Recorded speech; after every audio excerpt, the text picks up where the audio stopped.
Olá pessoal, eu sou Luiz Arthur Nogueira, este é o Papo de Economista, um programa feito por quem ama debater economia sem economês, direto dos estúdios da B3 em São Paulo. Conosco nesta semana, Flávio Serrano, economista sênior do Haitong.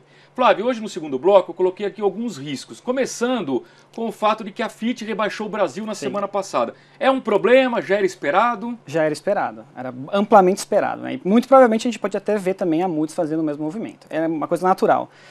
Essa nota de crédito ela tem muito a ver com a situação fiscal do Brasil. Se a gente for pensar do ponto de vista externo, o Brasil é credor líquido, tem reservas internacionais de mais de 370 bilhões de dólares, enfim. Não tem problema do ponto de vista externo, conta corrente baixa, investimento entrando.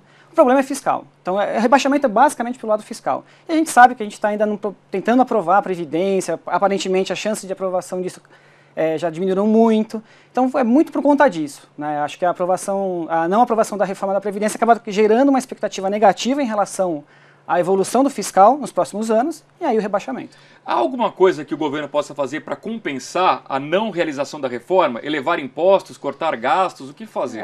A gente levar imposto é complicado, né? É uma saída, ninguém quer. É uma saída, mas o mais importante seria a redução dos gastos públicos. O problema é que o orçamento brasileiro ele é muito engessado. Então, geralmente, a gente corta no gasto bom, que é o gasto de investimento. Tem despesas obrigatórias, previdência, enfim. Então, na verdade, é tentar criar... O governo já anunciou recentemente 15 medidas, tentando buscar um pouco de arrecadação com privatização, concessão, são coisas que geram receita para o governo no curto prazo. Talvez possa ter alguma reordenação de impostos que tente melhorar um pouco o perfil de arrecadação. O ano de 2018 até é um ponto favorável para o nosso lado fiscal, porque a gente deve crescer, como a gente já conversou anteriormente.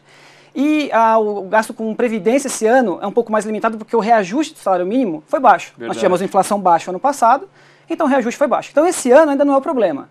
E, na verdade, a previdência é muito mais importante para o médio prazo. Então, no curto prazo, jeito dá. Vai continuar com déficit, deve ser ainda 2%, 2,3% do PIB, o déficit do lado fiscal, né, desse ano de 2018. A dívida deve continuar subindo e deve continuar subindo até 2022 ou 2023. Então, isso é imutável, não tem como mexer. Tá. Agora, aprovar a Previdência vai gerar uma perspectiva de médio prazo muito melhor para a gente. Muito bem. Como é que o mercado está vendo a eleição? Tem o risco de uma agenda populista vencer ou o mercado parte do princípio que, independentemente do nome, vai vencer alguém que leve essa agenda de reformas, essa agenda de responsabilidade fiscal?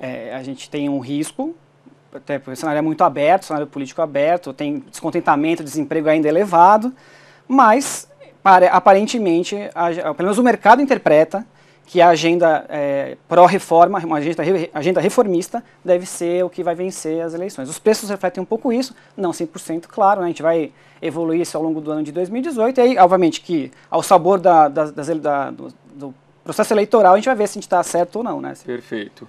Quando você projeta os números do Brasil para esse ano e olha para o mundo vendo o que pode afetar o país, qual é o risco que o cenário externo nos apresenta?